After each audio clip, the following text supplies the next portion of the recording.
dari mahasiswa Pascasarjana Universitas Haloleo, jurusan Ilmu Manajemen. Oh ya Rida, apa sih moto dari Universitas Haloleo? Moto Universitas Haloleo itu inovasi berkelanjutan menuju kampus global. Oke, di sini kita akan membahas berbagai metode analisis data dengan cara yang santai tapi tetap akademisi.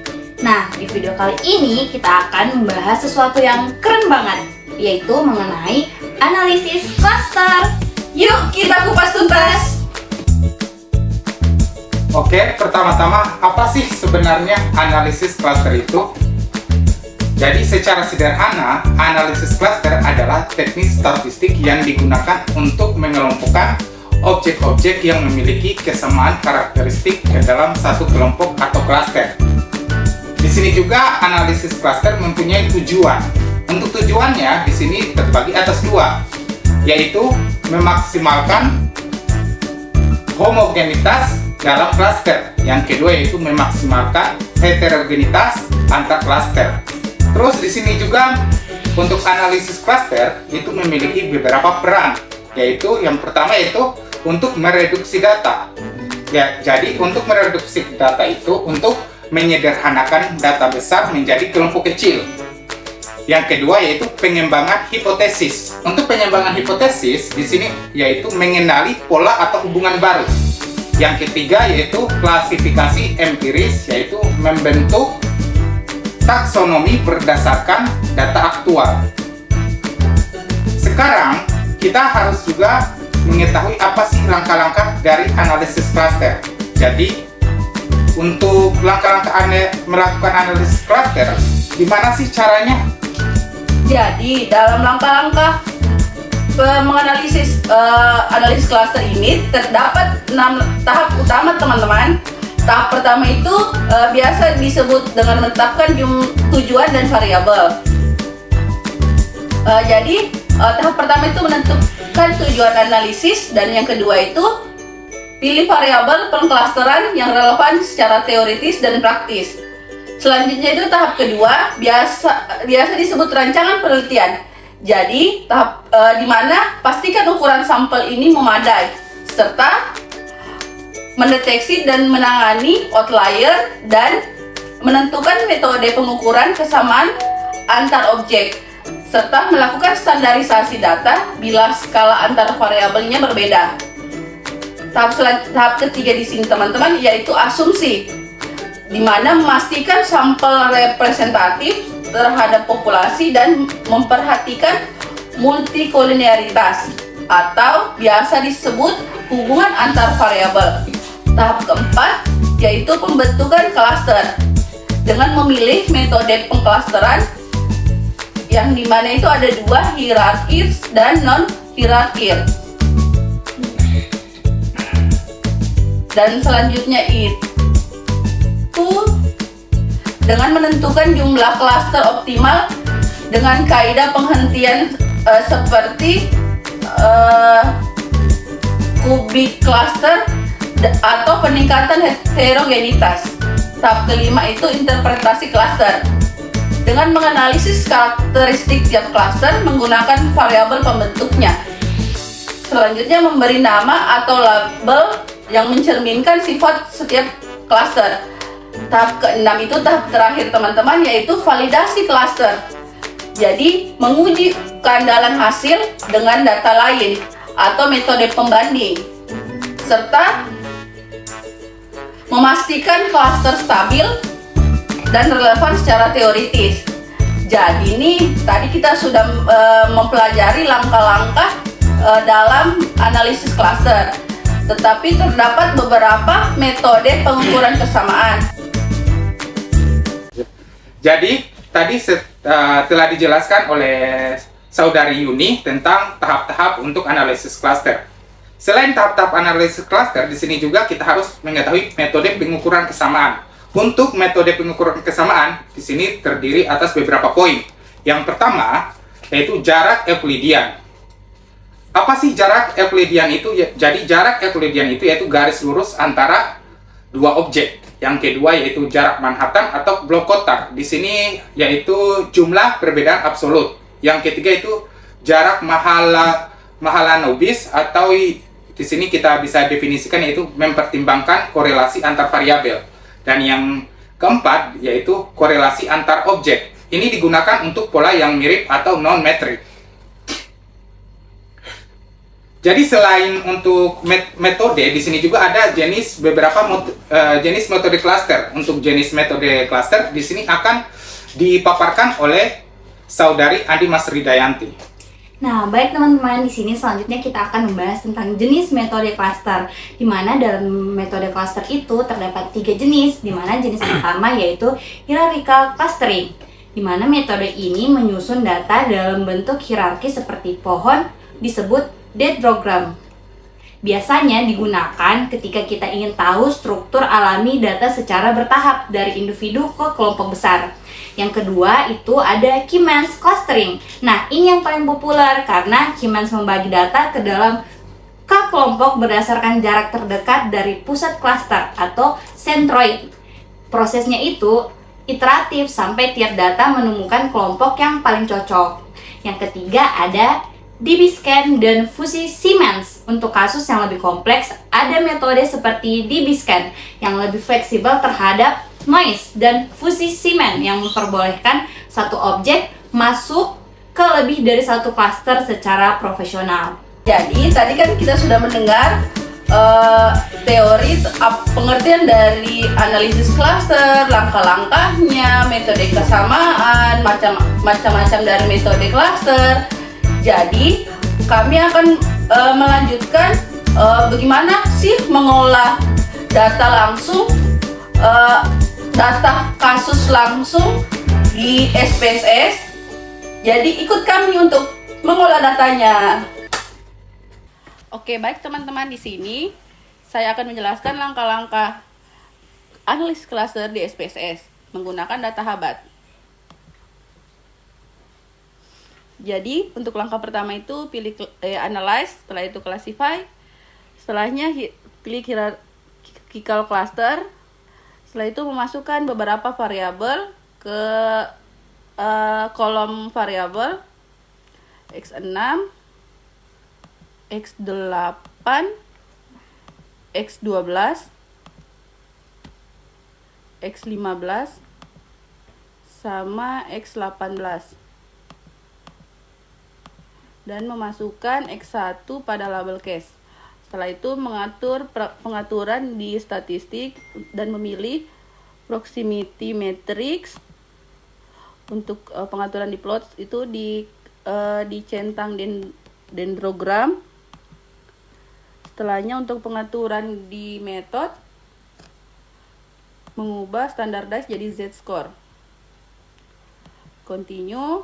Setelah itu semua sudah di setting. Selanjutnya pilih OK dan menunggu hasil dari olah datanya. Jadi ini olah data yang dihasilkan.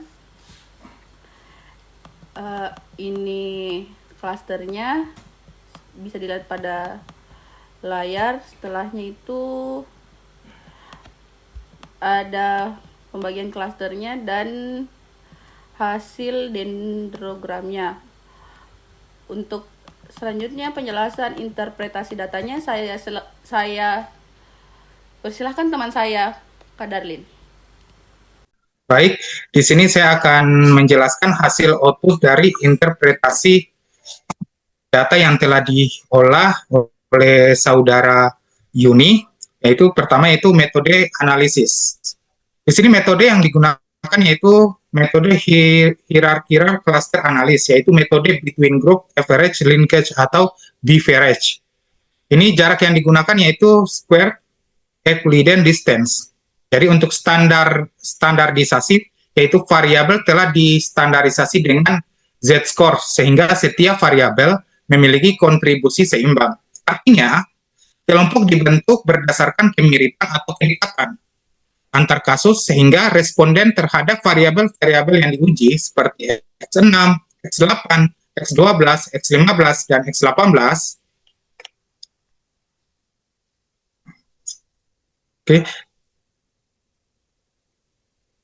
Untuk kedua yaitu untuk hasil clustering.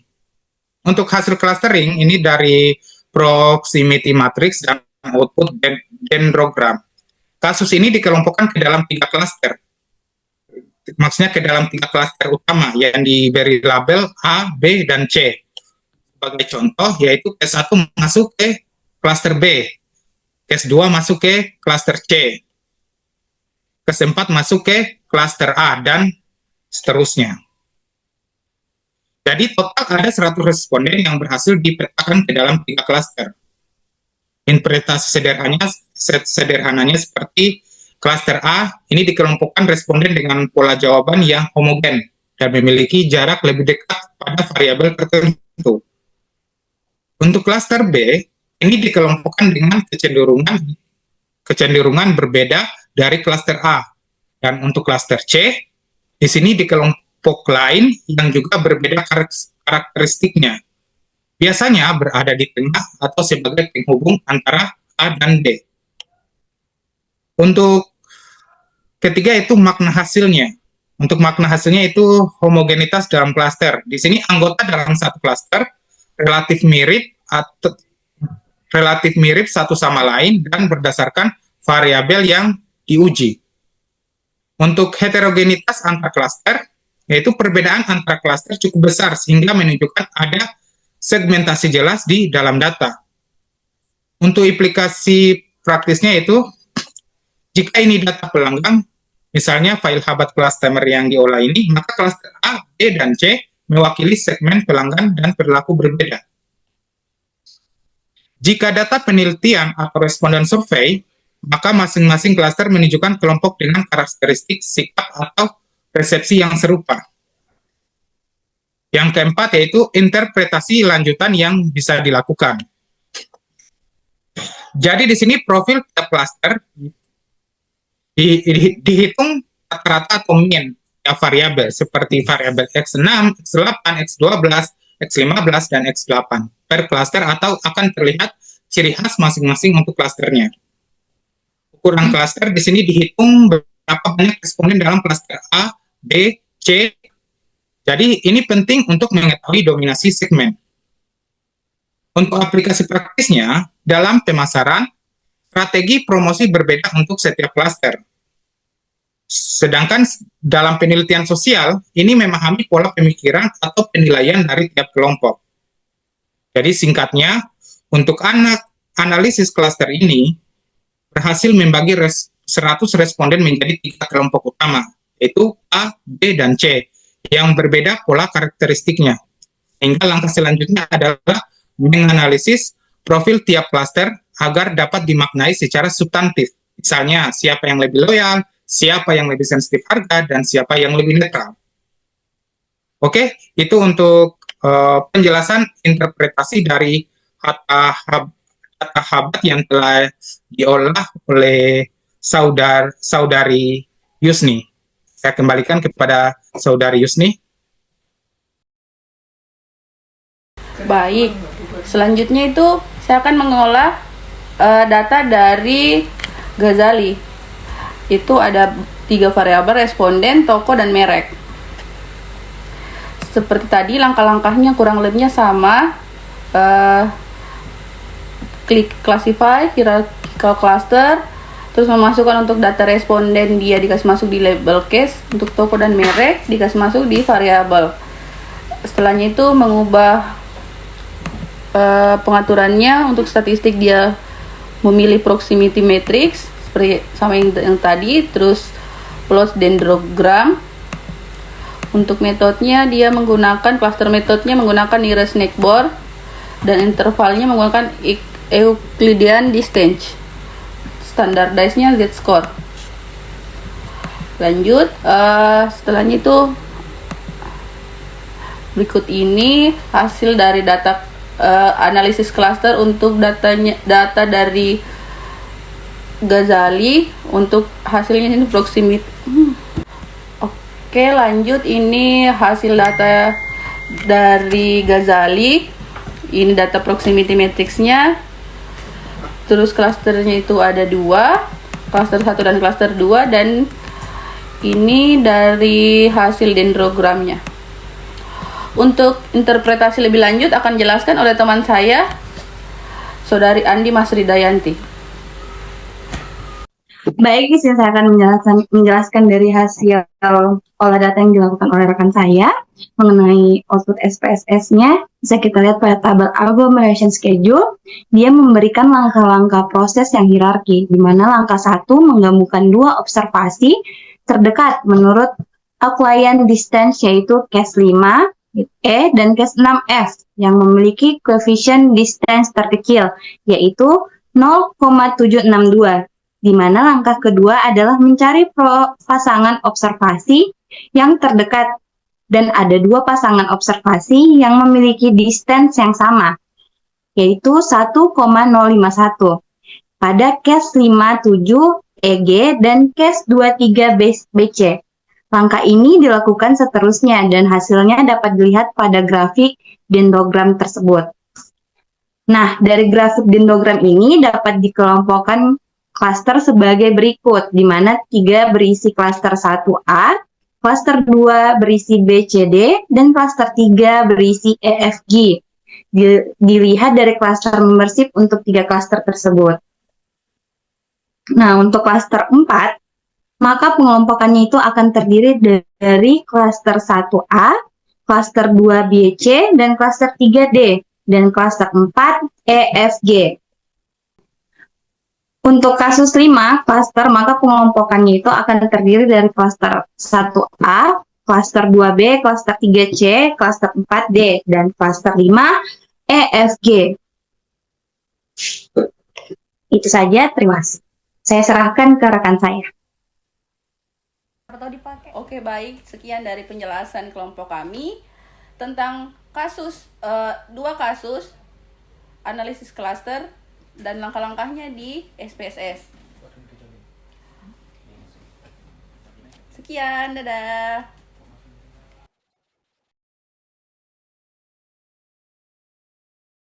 Oke, tadi untuk pengolahan datanya di SPSS udah dikelola dengan baik. Di sini juga setelah pengolahan data tadi, kita mungkin menemukan beberapa kelebihan dan kelemahan dari analisis cluster. Jadi untuk kelemahan dan kelebihan analisis cluster mungkin bisa dipaparkan oleh Saudari Andi Masridayanti. Nah, jadi teman-teman, kita tahu bahwa setiap hal itu pasti memiliki kelemahan dan kelebihan. Dalam dua metode itu, yaitu hierarkis dan non-hierarkis, tentunya memiliki kelemahan dan kelebihan. Untuk metode hierarkis, itu kelebihannya dia struktur pohonnya jelas, mudah dipahami. Dan untuk kelemahannya, dia itu tidak efisien untuk data besar, sensitif terhadap outlier. Sedangkan non-hierarkis, dia itu cocok untuk data besar dan lebih fleksibel. Namun hasilnya tergantung titik awal atau SPAD, perlu jumlah klaster ditentukan di awal. Nah, teman-teman, di sini kita bisa tarik kesimpulan bahwa analisis klaster itu dapat membantu peneliti. Bisa antaranya menemukan pola alami dalam data, membentuk segmentasi atau klasifikasi yang bermakna, serta menyederhanakan data kompleks menjadi kelompok yang mudah dianalisis. Namun, hasilnya sangat tergantung pada variabel yang dipilih, metode yang digunakan, dan interpretasi peneliti. Oke teman-teman, itulah tadi video dari kami. Semoga bermanfaat buat kalian semua. Jangan lupa like, komen, Subscribe dan di-share videonya sebanyak-banyaknya. Dadah!